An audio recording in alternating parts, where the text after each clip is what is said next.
Housing Resources Bainbridge was founded in 1989, and we had our first development in the early 90s of just 10 units.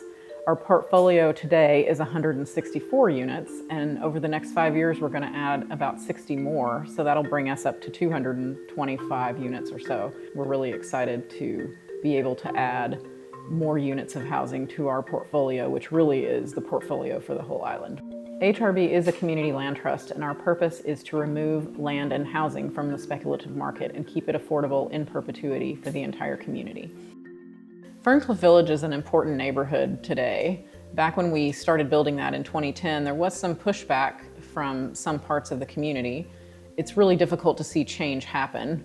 We all move to a place and love that place the way it is the day that we show up, whether that was 60 years ago or yesterday.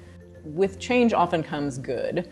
And Ferncliff Village is a great neighborhood full of families, full of retired people, full of people from all walks of life that want to live on Bainbridge and need to live on Bainbridge and are a huge part of the community. I am a resident of Ferncliff Village, and I was a board member of HRB for a long time. And I also work over at Kitsap Bank, just up the road. And this is my dog, Frodo. He actually also works at Kitsap Bank. He comes with me every day. Like, homeownership really gives you a position to stand and then move forward. You know, change is a constant. I've always wanted to be a part of positive change. And in order for me to be successful and be able to start doing that and thinking about that, I had to have stability in my housing too. I always knew that I wanted to have a place of my own here, be able to be in control of my own success. That foundation that helped me build and put me in a position to where I could be a steward to the community. The neighbors, everybody here, it is such a lovely community. We have so many people, all different age groups, all these little kids. I mean, you hear children laughing and playing all the time. You know, we all come out and work on the garden together. I mean, we're so invested in keeping it nice and in helping and supporting each other. It's just a really great community. I joined the board of HRB. I have to go back because when I was the executive director of the Bainbridge Island Land Trust, Phaedra and I would meet regularly, and we'd talk about how our missions have some real overlap and compatibility. I'm a firm believer that conservation and development can go together. And not only can they go together, they have to go together for our community. And so when I retired from that work, it just made sense to join HRB because in the end, it's about the land and it's about our community and how that land supports our community. You know, when I think about the word sustainability and I think about our community, and to me it means how do we maintain those things that we really care about, the things that matter to us. And it's all about our community. You know, when I first came to Bainbridge, which was 41 years ago this May, I was fresh out of school and I was able to afford an apartment. And then I was able to afford a small house on some acreage, renting. And then ultimately, a bit of a stretch, but I was able to buy my house. And over the years, I've seen friends have to leave the island. I've seen family members struggle with, geez, can I afford to live here? And I'm like, we got to do something. And HRB is doing that something. What is special is that since this is a small community, over the years, we have been here 12 and a half years, you create this atmosphere of friendship with the customer. Customer become friends. We go by first name most of the time, and we always talk about how the kids doing, which kind of sport they do, which college they plan to go, and so on. So we know a lot of little gossip about the community, and people love it. I just really believe strongly, and I know Pino does as well, that our communities will be a lot stronger if the people who work in the community can actually live in the community. Their families can prosper in this community. Our family did. Pino was also able to, 12 and a half years ago, start a small business in this community because it was so much more affordable then. I look to the future and I'm wondering what's the next generation of restaurateurs? Who are the next generation of mom and pop businesses? Can they even afford to get a foothold in our community? And what will that yield for us?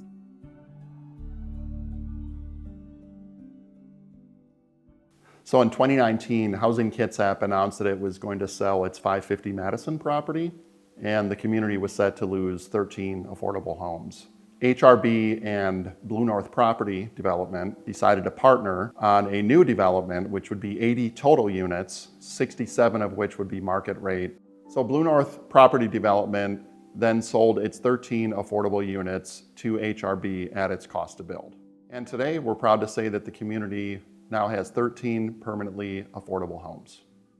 When we moved here, it was during the financial crisis, so 13 years ago.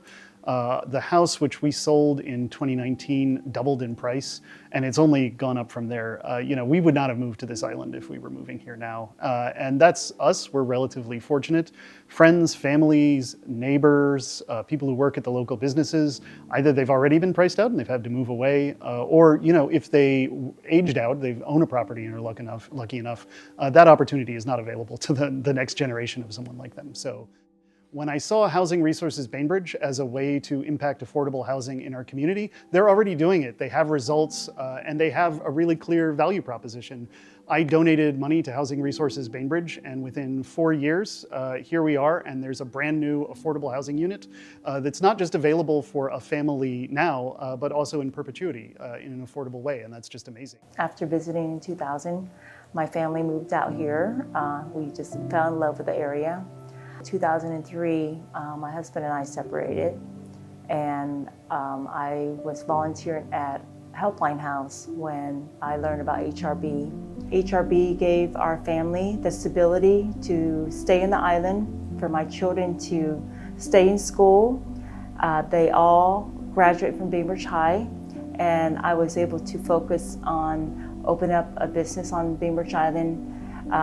We, as a family, have benefited the stability from building connections through school, through our community, and we can't thank HRB enough for that. I moved to the island about almost 30 years ago, and I remember meeting the housing planner, the city of Bainbridge Island, and that sort of started my trajectory with HRB. The Erickson site is just about a block up from downtown Winslow, so it's really a great location in terms of walkability for the residents to the ferry, transit, shopping, and also just other resources in the community. It's an infill project. It fits really nicely amongst all its neighbors, old homes, some larger multifamily projects. One of the things that's going to be really great about it is it's participating in the Evergreen Sustainable Design Standards. It's going to have great natural light, great air quality inside the home, so I think they're going to be really nice living environments. Bethany received the land that will be given to HRB as a gift in the 1950s, and the church was built in the 1960s, but the land south of the church was available for development. And as you drive into Bethany Lutheran Church, you see a sign that says "Passion for God, Compassion for Others." And it was that compassion for others idea that began to germinate, and the situation on Bainbridge Island was such that affordable housing became more and more important. So a long time ago, it was started to be discussed, and then within the last few years, the urgency of the housing situation, together with the availability of Bethany, led us to put into practice what the sign coming into the church said. For a number of years, the conversation went dormant, because there didn't seem to be a way in which local zoning would allow us to build a meaningful amount of housing. In 2019, there was a state statute passed that allowed for a density bonus for churches that want to build affordable housing. That turned on a light and reignited our enthusiasm when we realized that there may be a path to actually develop a meaningful number of homes on the property.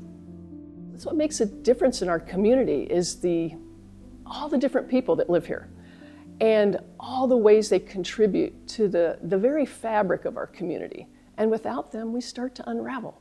When I think of sustainability, that's what I think of, is how do we maintain the fabric of our community and make this a place where everyone is welcome and can afford to live.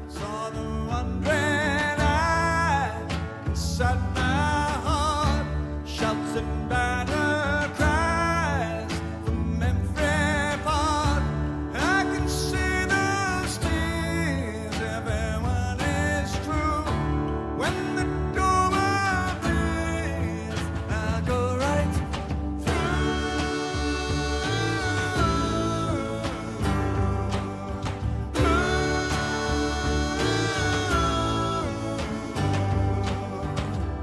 standing